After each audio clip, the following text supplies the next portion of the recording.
Today, we're making one of the hardest decisions in the history of the company. They're reducing the organization by nearly half. So they're going from 10K. This is their company blocks, for those who aren't familiar, from 10K to 6K. So that's 4,000 jobs straight on the chopping block. And they're not even, I think they're going into consultation. And he based this big post on X. And the weird thing was, Nick, this was the way that most people actually found out that they were losing their jobs. Yes. Imagine waking up one morning, just about to log into work. You go on X and see your boss, Jack, who's been an icon to you for the last X What a years. great name. And then you see this.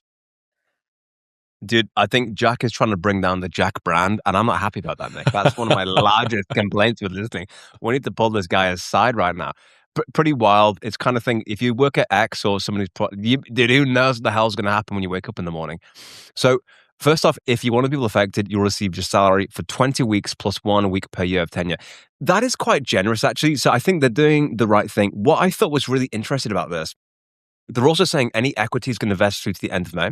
6 months of healthcare, all your devices. So essentially, if you've got like a MacBook, whatever, keep it, and $5,000 put towards whatever you need to help you through the transition. I would say that as far as severance packages go, that's quite generous.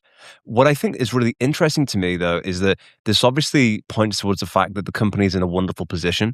It seems like it's profitable, and they're doing right. I think the big shock thing here is that it's 40% of the workforce overnight, which is a hell of a lot. And then the final point, just to touch on, is why they're doing it, which I think is the crux of this. It's not because they're in trouble. The business is strong, great profits. We're already seeing that intelligence tools we're creating and using, paired with smaller and flatter teams, are enabling a new way of working, which fundamentally changes what it means to build and run a company, and that is accelerating rapidly. Nick, your thoughts on this? You can't blame this guy. At least he's cutting the cord quick. It's not a slow, prolonged death as he cuts, section after section after section of the team. He gives everybody the exact same message, and he gives them reasonable compensation to boot.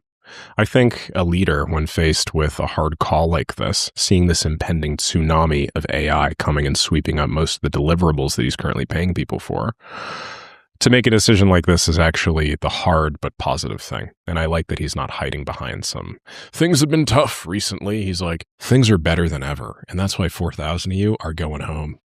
That's it. Things are so great, we don't need you anymore. Dude, I remember in corporate, we used to call it things like a strategic repositioning, or it was a realignment exercise. In other words, we're going to realign your ass to the job center. What that essentially meant. So I think it's pretty awesome. And actually, to be fair, I think I'm a huge optimist in this technology. So obviously, I think what this denotes to me is the importance that you have to understand this tool and technology, because do you remember, Nick, when we were like teenagers, it was like, you want a skill for life, got to learn how to code, right? Or become a doctor or a lawyer. It's so incredible now that essentially there is no skill for life. The only skill that's relevant is the ability to acquire new skills and the ability to wrap your arms around this technology. You can pull up software just by talking now. I mean, and that just goes to show there is no safety anymore in these big companies, because the second AI can do it, if your job's automatable, you're not necessarily safe.